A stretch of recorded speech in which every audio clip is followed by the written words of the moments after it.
When Army Captain William Mitchell set off on a 2-year inspection tour of Japan, China and Manchuria in 1911, he was determined to learn what the future held for the United States, especially from Japan. Billy Mitchell had already served in Cuba during the Spanish-American War. With a gift for prophecy and a passion for flight, he believed that future conflicts would take place in the air, not on the ground. Upon his return from the Far East, Mitchell filed a detailed report with the Army's General Staff, warning that a Japanese-U.S. war was inevitable and criticizing the unpreparedness of the U.S. military in the Pacific and Hawaiian Islands. His report was filed and forgotten.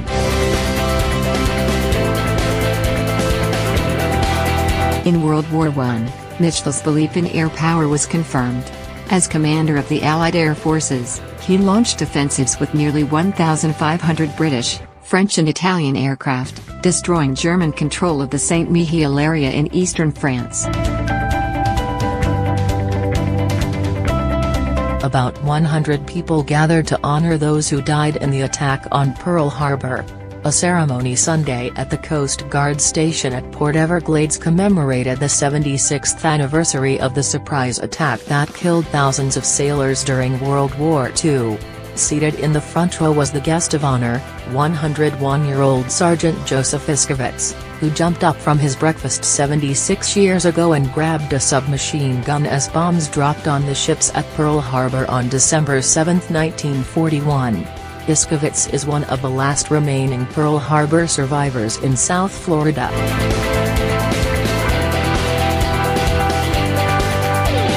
Covered with medals and hailed as a hero, Mitchell continued his push for air power. He had many supporters, including General Henry Hap Arnold. But the U.S. Navy refused to acknowledge the end of sea power supremacy. In 1921, Mitchell organized a bombing demonstration to show that aircraft could defend a coastline more effectively than coastal guns and naval vessels. It was a huge victory for air power but a blow to naval supremacy and the Navy's self-esteem. After a 1924 mission to the Far East, Mitchell had even more specific details about a Japanese attack. "It is to be made on Ford's Island at 7:30 a.m., he wrote.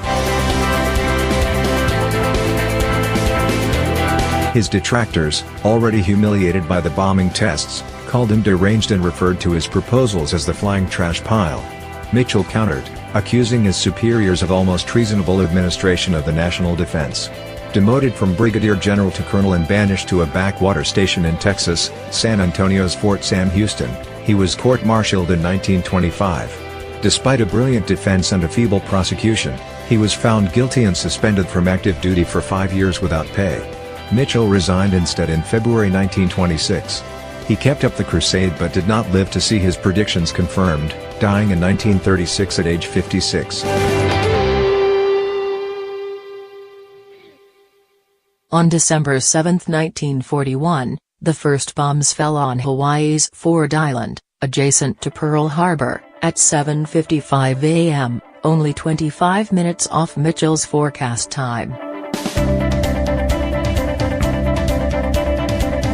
Allied aircraft entering the war included the B-25 Mitchell bomber, the only aircraft named after an individual. And in 1946, Billy Mitchell was awarded a posthumous Medal of Honor.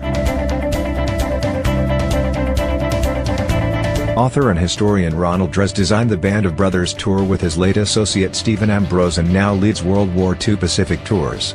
His extensive research into the pre-World War II era and the career of Mitchell has produced a balanced profile of a military aviation pioneer and patriot who tried, and failed, to warn our country of an attack on Pearl Harbor almost 2 decades before it occurred. Judith Reigler, Express News book editor from 1987 to 2000, now lives in Albuquerque, New Mexico. She recently returned from a trip to Pearl Harbor, Guam, Saipan, Tinian, and Iwo Jima.